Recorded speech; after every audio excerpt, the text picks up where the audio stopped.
On va passer la parole au docteur Anouk Gisdorf. Bonjour, bonjour à tout le monde. J'espère que la connexion ne va pas couper, parfois ça coupe au bout d'une heure. Donc, diapo suivante. Vous m'entendez? Oui, d'accord. Donc, les MAV superficielles congénitales sont des lésions congénitales, donc bénignes, et elles peuvent évoluer par poussée pendant la grossesse. Sur la diapo que vous voyez, initialement, les deux lèvres qui sont représentées, la première, elle a été stimulée par une contraception orale et puis elle a eu un traitement partiel et qui a fait que sa malformation a donc secondairement augmenté pendant la grossesse, ainsi que sur le cas qui est représenté sur les deux images inférieures, où il s'agit également d'une malformation artério-veineuse sur la lèvre blanche et rouge qui a été partiellement traitée. Entre-temps, elle est tombée enceinte et ça fait une poussée pendant sa grossesse. Alors que l'autre lésion qui est frontale, elle a fait sa première poussée pendant la grossesse et est restée battante et chaude en postpartum. Diapo d'après. Diapo d'après, s'il vous plaît. Donc voilà, sur un plan schématique, les malformations artério-veineuses superficielles sont un petit peu identiques comme les MAV cérébrales ou médulaires. Donc il s'agit de shunts artério-veineux entre les artères et les veines. Il n'y a pas de lit capillaire, mais elles peuvent être localisées partout. Là, initialement, sur la première diapo, je vous ai montré les localisations cervico-faciales, mais les malformations artério-veineuses, elles peuvent bien sûr être localisées également sur les membres et également en profondeur. Ensuite, il faut analyser quels tissus sont atteints, si c'est uniquement la peau, la sous-peau ou également les muscles, voire d'autres organes. Diapo d'après.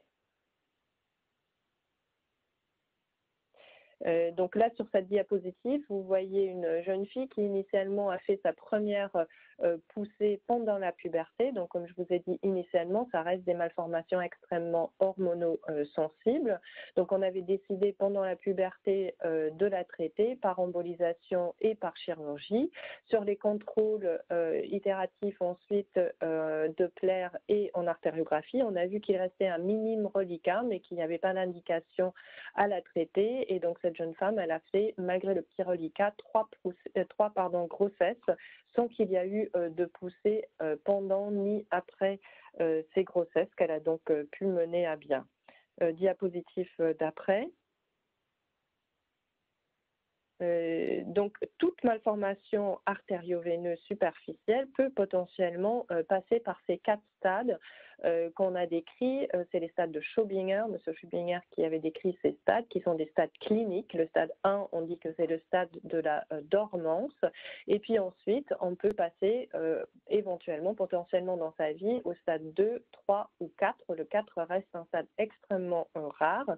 Le risque pendant la grossesse, quand les patientes font ces poussées, c'est plutôt un stade 2, c'est-à-dire une augmentation de la taille de la malformation artério-veineuse et exceptionnellement, ils peuvent avoir une insuffisance cardiaque.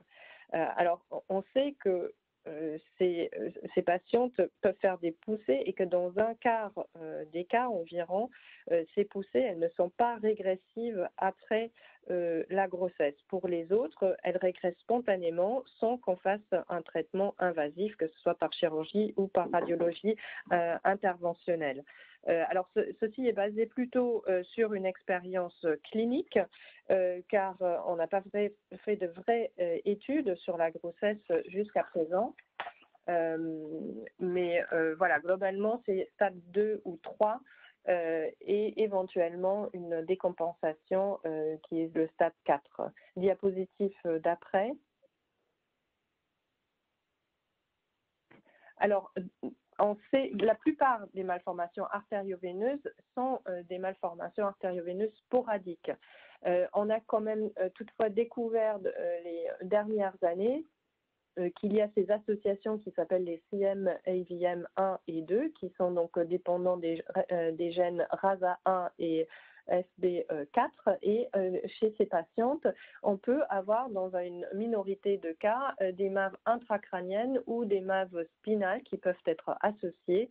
Et bien sûr, dans ces cas-là, on propose quand même un bilan imagerie, donc cérébral et médulaire, avant la grossesse pour qu'on sache s'il y a des malformations associées. Mais la plupart des malformations artério-veineuses superficielles sont des malformations artério-veineuses sporadiques. Alors, c'est encore dans le domaine de la recherche de voir s'il y a éventuellement des néomutations ou des mutations somatiques qui peuvent être associées. Diapositive suivante.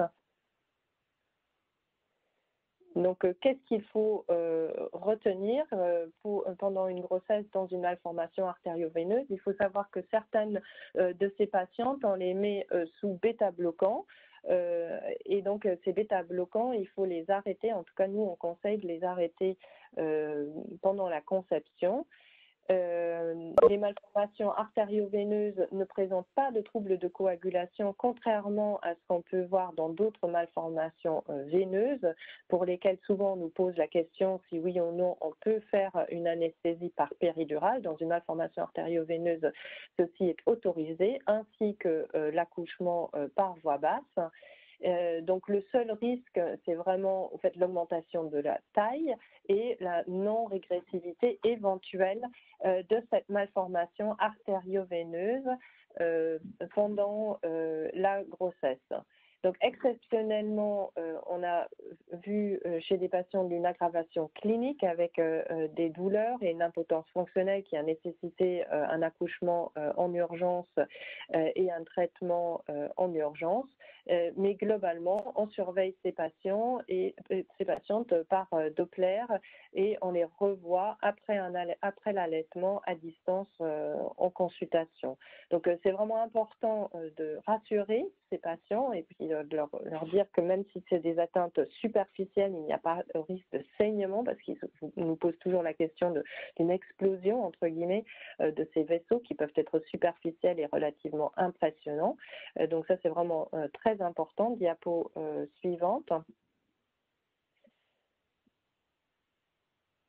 Voilà, donc en conclusion, je pense que s'il faut aborder ce problème de la grossesse vraiment en amont, quand on a des patientes qui sont jeunes, les rassurer que les grossesses sont envisageables dans une malformation artério-veineuse, qu'il y a certes peut-être un risque de poussée, que dans une minorité de cas, ces poussées ne sont pas régressives. Il faut également donc envisager 2 cas cliniques chez ces patientes en âge de procréer. Si la malformation artério-veineuse est traitable sans qu'il y ait un préjudice esthétique majeur par le traitement, eh ben, nous, on conseille de les traiter avant une grossesse pour éviter notamment une poussée pendant la grossesse. Si toutefois le traitement ne nous semble pas simple ou avec un préjudice esthétique, eh ben, dans ce cas-là, on propose plutôt une surveillance clinique et par Doppler. Et je dirais peut-être un cas un petit peu particulier, c'est ces CM-AVM type 1 et 2 où il faut en amont donc, faire une imagerie cérébrale et médulaire et puis être un tout petit peu plus vigilante parce qu'on a vraiment l'impression que c'est extrêmement rare les insuffisances cardiaques, mais on a l'impression qu'on l'a vu un tout petit peu plus chez les patientes avec des localisations sur les membres supérieurs et donc c'est lésions cutanées un peu particulières qui évoquent ces 2 mutations RASA1 ou FB4. Merci pour votre attention. Merci, docteur Misdor. On a reçu quelques questions. Si la MAV est découverte pendant la grossesse, y a-t-il un bilan d'extension à faire? Non, si elle est découverte pendant la grossesse, on fait un Doppler pour avoir le diagnostic, on rassure le patient, mais il n'y a pas d'indication à faire une IRM ou un examen qui serait nocif pour le bébé ou la maman. D'accord, merci. Concernant les risques de l'érysipèle et des complications sur la grossesse, quelle prévention et quelle prise en charge? Alors l'érysipèle, c'est quand même exceptionnel. L'érysipèle, c'est plus dans des malformations lymphatiques éventuellement. Dans les artérioveineux, on n'a pas tellement de complications infectieuses. Si c'est le cas, on peut les mettre sous antibiotiques et corticothérapie courte éventuellement. Et la deuxième partie de la question, je ne sais pas si j'ai répondu à tout. Oui, oui, c'était ça. Voilà. Une embolisation est-elle possible pendant la grossesse? Elle est déconseillée parce que c'est quand même un examen qui se fait donc sous radiologie interventionnelle, donc avec une exposition des rayons. Donc c'est plus quelque chose qu'on peut proposer quand on a une malformation artério-veineuse intracrânienne ou médulaire, parce qu'il y a quand même plus un risque vital, mais dans une malformation artério-veineuse, c'est vraiment exceptionnel. Je vous dis, chez la seule personne où on l'a fait, c'était parce qu'elle avait vraiment une impotence fonctionnelle du membre supérieur et qu'on a fait accoucher la patiente plus rapidement, et puis ensuite on a fait l'embolisation. Mais on essaye d'éviter quand même une embolisation en urgence dans une alphe superficielle, si le bébé est encore dans le ventre de la maman. D'accord. Et on a reçu une dernière question. Y a-t-il une contre-indication à la pilule si la MAV augmente pendant la grossesse? Ou alors est-ce que cela contre-indique une grossesse ultérieure? Non, alors la pilule, on évite une pilule œstroprogestative, on va préférer une pilule plutôt progestative. Si une MAV augmente pendant la grossesse, c'est vrai qu'elle est très hormonosensible et dans ces cas-là, on préfère vraiment plutôt une mini-dosée ou sinon vraiment une progestative, c'est plus sûr. Mais il n'y a ni de contre-indication pour mener une autre grossesse à bien. Alors on prévient juste que souvent quand on a fait une poussée pendant une première grossesse, il y a bien sûr un risque de refaire une poussée après une deuxième, et donc on déconseille qu'on fasse 4 ou 5 grossesses après. Donc on autorise, on conseille plutôt 2 grossesses, mais pas plus. Merci, docteur Widor, pour cette présentation. Merci.